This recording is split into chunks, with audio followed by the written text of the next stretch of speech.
So this way you will definitely be able to see the value that these details provide in helping you grow your customer base. Great, so now that Millie's got her baking posts out, it's time to find out if people like what they're seeing. So she heads to brand health. All the social networks she's connected are here. That's Facebook, Twitter, LinkedIn, Google+, and Instagram.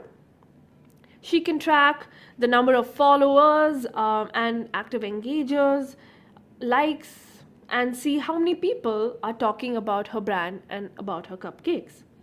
So this table gives you a snapshot of your brand's social media performance across social networks. And keeping a tab on these metrics can help you understand how people are responding to your social media posts. Now, if you scroll down a bit, you will notice something called recent posts.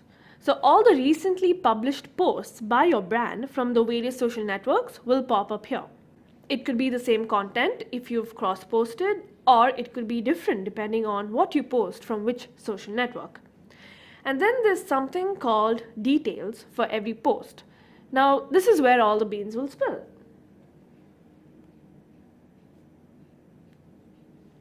So let's say that Millie was successful in publishing 50 to 100 baking posts or recipe posts and generating interest in her customer base across various social networks.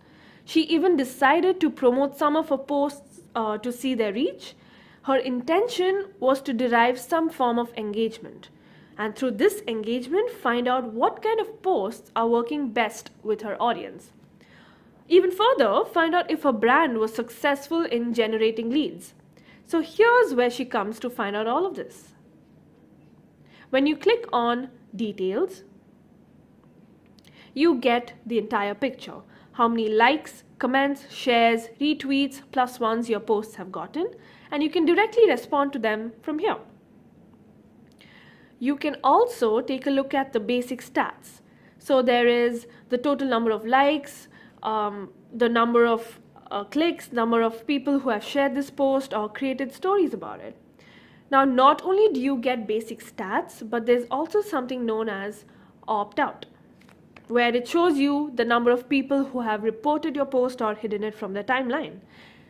Also, if you'd like to email this particular post details to your colleagues, you can do that as well from this button here, or you could export it as a PDF or a PNG file.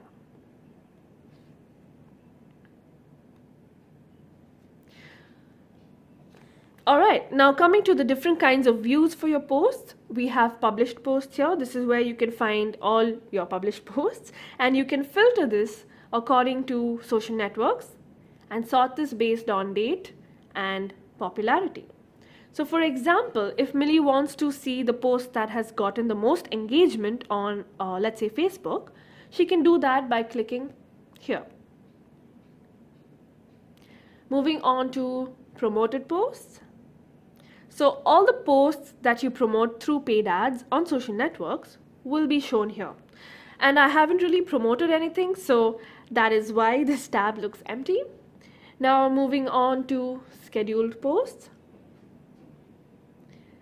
Yep, so all the posts that you schedule, you can even filter the different types of scheduled posts. That's custom, bulk scheduled, smart scheduled, and repeat scheduled posts. You can even edit these posts from right here or filter it based on team members.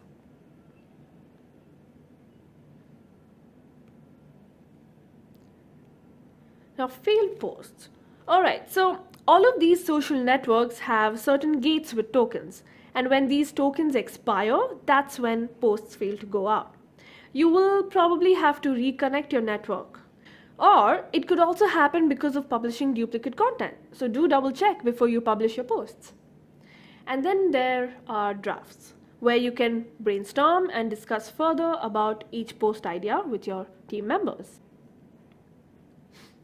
Moving on to the social media calendar. Here, all your scheduled posts will be neatly organized in a calendar format, making it easier for you and your team to manage them. So what can you do with it? Number one, you can schedule and plan for future posts by clicking on this little tiny